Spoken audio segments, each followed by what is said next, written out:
pagi, siang, dan sore kepada Bapak, Ibu Guru, dan teman-teman sekalian. Nama saya Mengtu Sigit, kelas IPS 4, nomor 4.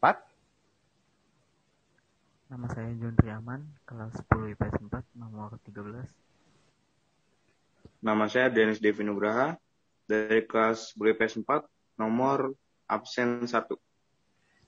Di sini kita ada tema 3, kelompok 6, yang menjelaskan tentang adab. Dan judul podcast kami itu adalah apakah peradaban itu selalu ada? Karena kan ini jadi banyak perbincangan dan perdebatan, argumen, dan lain-lain, di mana peradaban itu bisa digantikan apa peradaban itu akan selalu ada seperti zaman-zaman Cleopatra dan zaman-zaman kuno seperti zaman batu, dan itu kan juga termasuk peradaban, terutama juga zaman Babilonia yang memulai peradaban itu sendiri. Nih gue ini ada pertanyaan buat Donri. Mengapa peradaban besar pasti hancur? Karena peradaban itu sendiri. Kalau kita lihat dari kayak aspek-aspek lain kan peradaban itu pasti besar, peradaban itu pasti kuat. Terus kenapa peradaban itu bukan karena hancur dari dirinya, bukan karena hancur dibunuh, tapi hancur karena dirinya sendiri? Itu kenapa? Peradaban itu hancur bisa aja karena terpengaruh oleh teknologi. Dalam artian masyarakat itu kan akhir-akhir ini bisa terpengaruh oleh teknologi dan mereka mungkin bisa saja melupakan peradaban-peradaban yang ada di dunia ini. Dan harapannya sih semoga aja peradaban itu tidak akan hancur dan selalu ada, sehingga bisa diperkenalkan kepada keturunan-keturunan manusia yang lainnya. Gue paham. Kayak peradaban itu pasti hancur kan, kayak nggak mungkin dibunuh oleh peradaban lain karena peradaban lain akan lahir ketika peradaban ini hancur gitu kan, maksud lo? Iya. Okay. Next.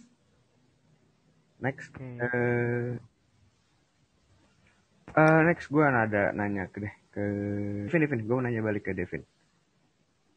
Iya. Apa sih, kan tadi kita bahas peradaban itu bakal hancur menjadi mereka sendiri. Gue mau nanya nih, bagaimana aspek Trigatra dari kota ini yang menyambung ke ini ya, ke tema adab kita.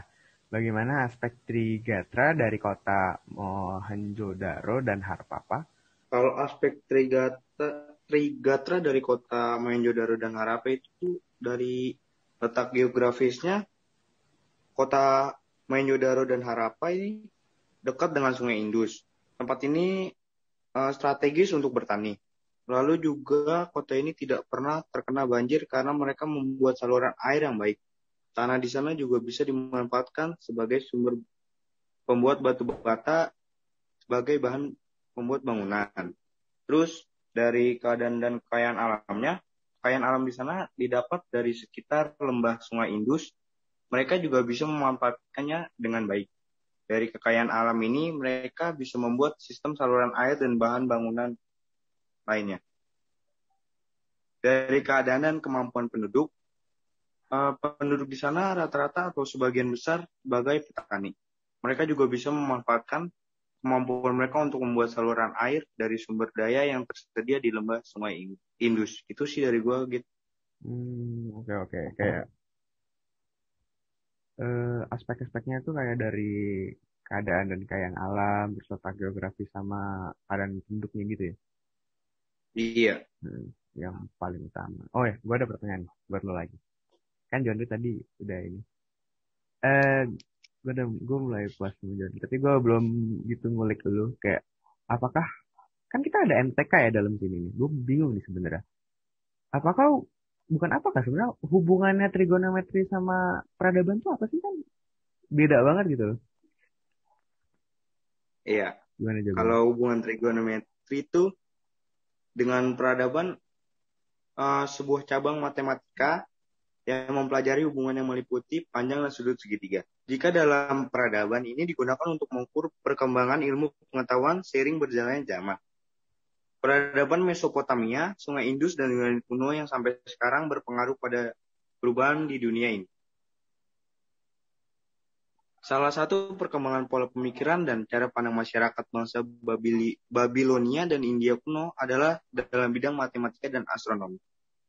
Hal ini dapat dibuktikan dengan ditemukannya penghitungan variabel aljabar yang digunakan untuk menghitung astronomi dan trigonometri oleh matematikawan India sekitar 300 tahun yang lalu. Lalu, selain berkembang di India, matematikawan dari Yunani juga mengembangkan tabel trigonometri sekitar 1005 tahun SM untuk menyelesaikan sebuah segitiga.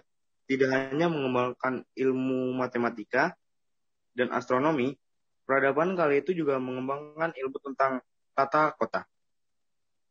Hal ini dapat dibuktikan dengan ditemukannya peradaban tinggi bernama Mohenjo-daro dan Harappa yang berada di India ribuan tahun lalu, berupa layout kota yang sangat canggih. Pada masa itu, kota Mohenjo-daro dan Harappa sudah tertata rapi.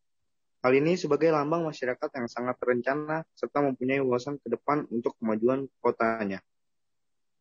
Oke. Gue paham. Kayak gimana hubungan trigonometri ini ada hubungannya dengan pertanyaan sebelumnya ya, tadi ya, yang aspek Trigatra sama kota Mohenjo-daro ya kan, yang gunain trigonometri banget ini. Ya, terutama dari astronomi India sih, matematikawan India dan Yunani. Tapi paham gue, sama kan itu dipakai sampai sekarang ya. Oh ya, terakhir nih, gue ada pertanyaan buat Rodri. Eh, ini benar-benar kayak judulnya itu, kenapa bukan kenapa, apakah peradaban di dunia akan musnah atau hancur, itu tak tersisa, kayak menurut lu aja gitu ya, peradaban itu akan selama-lamanya hancur atau enggak gitu kan, bisa aja terakhir kembali atau enggak gitu. Kalau Nah, dilihat ya, kehancuran peradaban itu kan bisa dilihat dari perbandingan umurnya tuh yang sangat panjang. Situasi peradaban sekarang itu sangatlah berbeda dari sebelum-sebelumnya. Dalam artian, situasi yang sekarang menunjukkan peradaban dunia semakin berkurang dengan adanya perkembangan teknologi yang canggih. Hal ini membuat masyarakat juga akan terpengaruh dengan teknologi yang canggih sehingga mereka melupakan peradaban yang ada.